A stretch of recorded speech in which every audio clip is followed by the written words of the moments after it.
So இன்னைக்கான reading போர்ஷனை வாசிச்சப்ப எனக்குள்ள சில கொஸ்டின்ஸ்.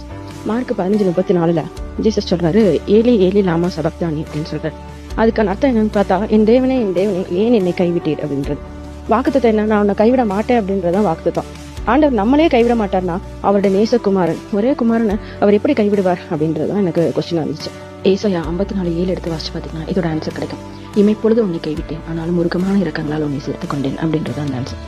ஆமாங்க, பாவம் அறியாத பாவமே இல்லாத இயேசு நமக்காக பாவமானார். பிதாவகி தேவன் பாவம் பாராத பரிசுத்த கண்ணர். அதனால அவரால் தன்னோட மகனை, பாவமா மாறி நிற்கிற தன்னோட மகனை இயேசு கிறிஸ்துவ அவரால் பார்க்க முடியல. அதனால இமைப்பொழுது கைவிட்டார், ஆனால் அடுத்த செகண்ட் அவரை சேர்த்து அழைத்துக் கொண்டார். அதனாலதான் அவர் 3ஆம் நாள் உயிரோடு இருந்தார். உங்களுக்கும் இந்த கேள்விக்கான ஆன்சர் கிடைச்சிருக்கும்னு நினைக்கிறேன். இயேசு இப்படி கைவிடப்பட்டது நமக்காக நம்ம அங்கீகரிக்கப்படும்படியாக. பிதாவோட பிரிவை அந்த ஒரு நிமிஷம் கூட இயேசு கிறிஸ்துவால தாங்கிக்க முடியல.